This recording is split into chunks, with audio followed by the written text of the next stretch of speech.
On April 28, 2026, a lawsuit was filed in New York Supreme Court by a guy named John Doe. In it, John claimed that his boss at JP Morgan Chase had been drugging him, forcing him to be a slave, and worst of all, making racist remarks. The lawsuit details the harassment, assault, and just straight up freaky shit that John was forced to endure for months. Not only that, but JP Morgan stood by the boss who was taking advantage of him when he complained to HR. It all started in March of 2024 when John was hired as the senior vice president of the leveraged buyout department at Chase. The next month, Lorna Hajdini was hired as his boss, and she immediately started acting very inappropriately towards John. Now guys, I have to warn you, the stuff I'm about to talk about is like straight out of the hub. It's very freaky, so I'm gonna put an extreme horniness warning. According to the lawsuit, the inappropriateness started just 2 months after Lorna joined the team. John was minding his own business one day when all of a sudden Lorna walks in and drops her pen next to his desk. Then she bent over to pick it up in front of him, and on her way up she caressed his thigh.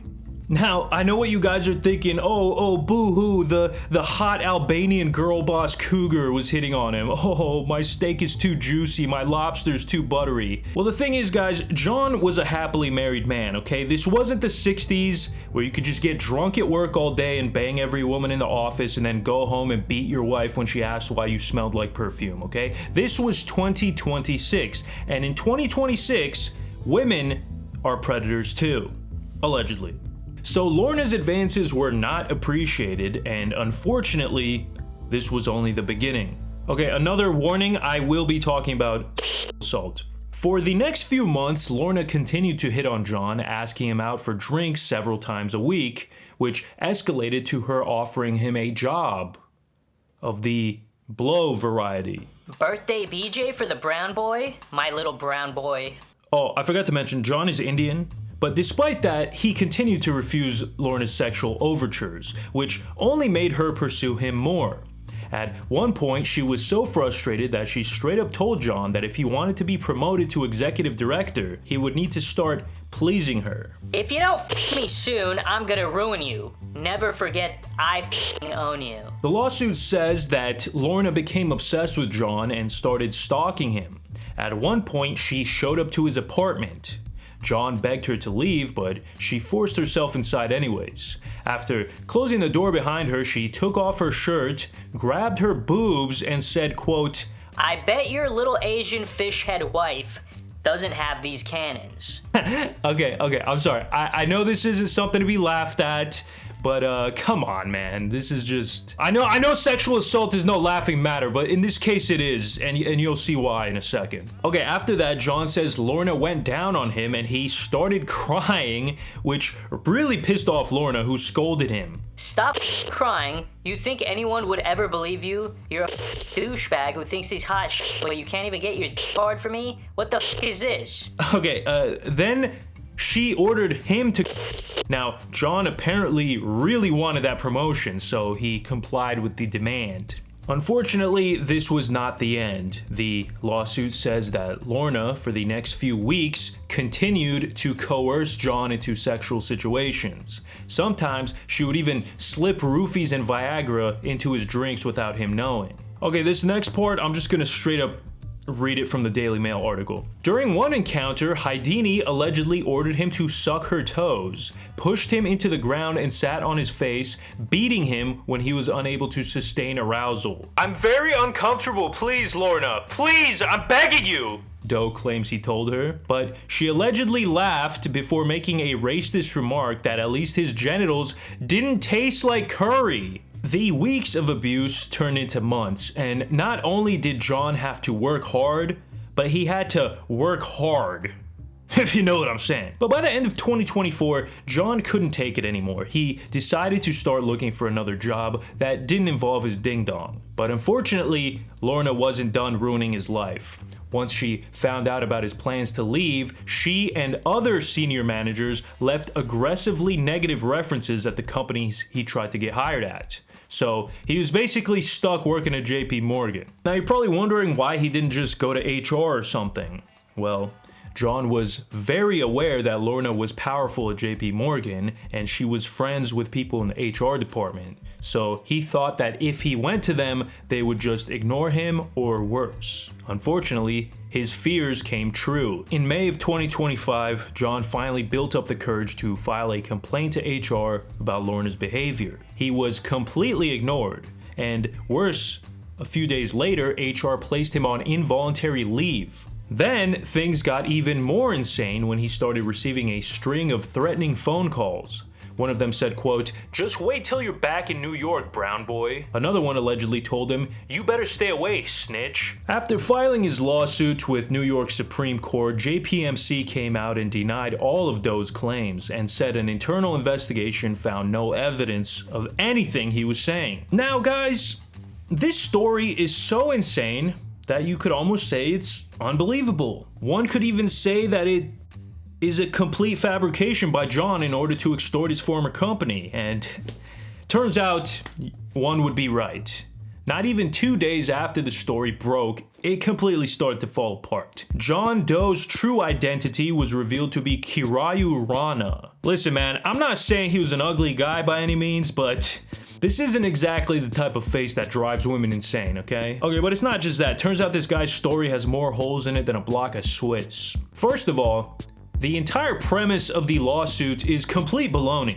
Lorna wasn't even this guy's boss. They just worked on the same floor. So the whole "I had to stoop her because she threatened to ruin my career" angle completely went out the window. In JP Morgan's internal investigation, they reviewed phone records, emails, and interviewed members of the team.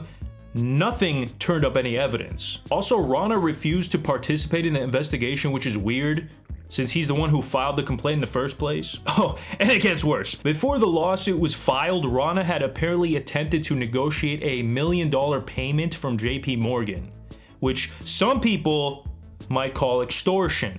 Then 48 hours after the lawsuit was filed, Rana's lawyers pulled it for corrections, which is never a good sign.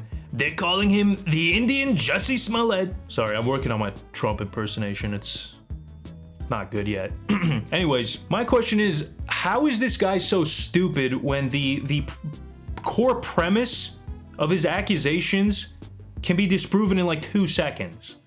But you know, the whole situation is still unfolding, so who knows, maybe another bombshell will hit proving that Rana is telling the truth, but like, come on bro, this whole story stinks.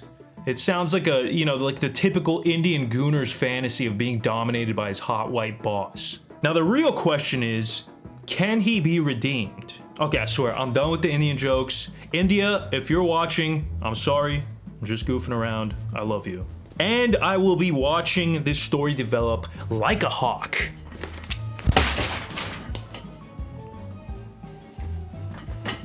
Five hours later. Okay, guys. Just when I thought I was out, they pulled me back in. Another allegation has hit the timeline. Now, I mentioned earlier that Rana's lawyer had pulled the lawsuit to make revisions, and I assumed that was to like cover up the lies that he had made, the obvious lies, but no. He's doubling down. The revised lawsuit has even more allegations, including one where Rana claims that Lorna forced him to have a threesome. And not even the good kind, by the way, like a devil's three-way. Now, it's easy to write this stuff off, but this time, Rana has multiple witnesses to corroborate his claims, including the other member of the Devil's Triangle. So this guy, who was a family friend of Rana's, was spending the night at his apartment, and he says that he witnessed her freaky behavior firsthand. So the guy was just, snoozing on the couch, when all of a sudden, he was woken up by a naked Lorna, who was smoking a cigarette and then began begging him to join them being her and Rana, in the bedroom. Despite refusing several times, the witness said that Hajdini told him, I own him, so you better come join. I'm not exactly sure if the guy joined or not. Well, I mean, this is all fake anyways, but Now, I'm not sure if the guy ended up joining in. Well, I mean, it's all fake anyways, who cares? It goes on to say that Lorna returned to the bedroom and he said he could hear Rana pleading, "No, no, no, you have to leave. I'm not going to do this. Please, stop." Another thing I want to point out is this man is not as chopped as I originally thought. He's like 6'4", and he played basketball. Plus, he's got a little bit of aura, so these claims may not have been as outlandish as I originally thought. Or at least that's what I thought until this latest development. Buckle in, okay? This is kind of crazy.